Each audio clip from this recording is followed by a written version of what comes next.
You guys ready for a little comedy? Yeah! No, I can't hear. I said, are you ready? Yeah! All right, ladies and gentlemen, just for information, the bathrooms are just up the stairs there. If you want any food or drinks, press the little red buttons. Waiters to come around, tip them well.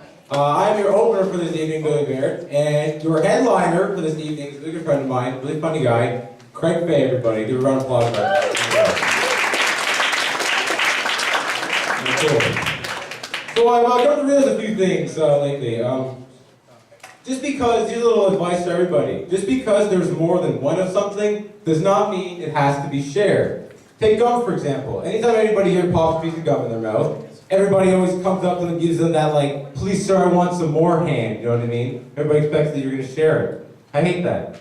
Because, like, you know, if I went out and bought condoms, like, there's more than one condom. That doesn't mean I can share them with my buddies.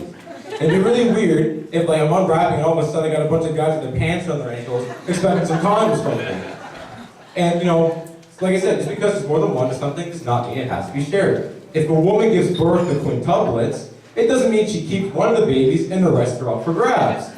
You know, she's not a pinata. You don't beat her and then scramble for what comes out of her. You know, like people run underneath.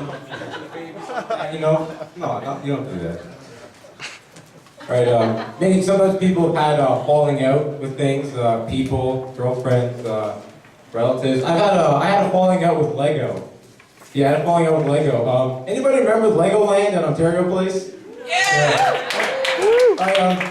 I love going there and, like, I remember the one time I went there was like this wall and it had like all these kids, these big smiley faces, and they had their photo taken because they had made something really cool. So I wanted to have my photo taken. So year after year, I tried, and no matter how bigger and better than it was than all those kids, I never got it. I never got my photo taken. So the one year I had it, I just smashed my gigantic rocket ship in the middle of the floor. The kid whose photo was getting taken at the time, I smashed his thing and I stormed out of there and never went back. And you know, I was about 9 years old at the time, so had I known that those children were autistic, I wouldn't have said those things I said about them. What else? Another thing I come to realize is anytime someone comes up to you and they want to tell you something, it's always one of two things.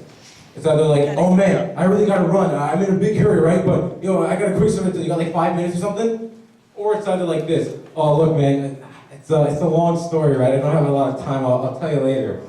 I just want someone to come to me and be like, hey Bill, I got a story to tell you that's intermediate to moderate length.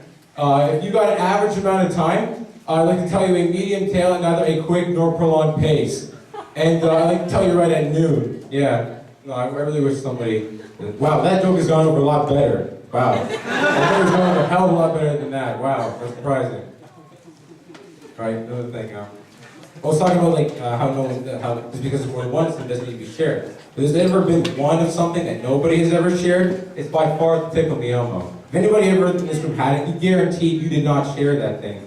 And you know, as I got older, I'm like, well, you know, I wish I had a Tickle Me Elmo. I didn't. But you know, growing up now, I'm like, no, I wish I had like they made some other versions of it. Like, wouldn't it be fucking awesome to have a Tickle Me Samuel L. Jackson? Wouldn't it be fucking awesome? You just start tickling me, it's like, why are you tickling me, motherfucker? Do I look like a bitch? Sick. Or maybe like something like Tickle Me Paris Hilton, you know? Just be like a bag of AIDS, something like that. Or, you know, like, you know, when I got even older, you start having sex, like, no, I know you're really sick. We went to like an adult store and they had some sex ones, you know, like a Fist Me Ferguson. That'd be pretty sick. Or like a Lick Me Lucy, something like that. Right? Anal Me Anna, something like that. That's pretty cool. Stuff like that, yeah. I think it'd be pretty sick. So, the other day, I'm at school, and I'm walking, and I pass these two guys, and I overhear them say something. And it really caught my ear because I walked by and I heard one of them say to the other, yo, dude, man, we can make some serious cash money. So I'm like, whoa, man, who the fuck talks like that? Because, I mean, I give props to the guy for using a synonym, but I mean, okay, some people got that, yeah. So I give him props for using a synonym, but then, like, really, like, who talks like that? Because, like, if I, like, you know, picked up a chick at a bar, brought her home, you know, and I wanted to tell my buddies about that, I'm not gonna go up to my friend and be like, hey, yo, dude guy, last night evening, I sex fucked this chick girl with my dick penis. Man, it was sick, not feeling good. All right, ladies and gentlemen, that's been my time. Yeah. Please keep that round of applause going for the next columnist, Ryan McGlenow.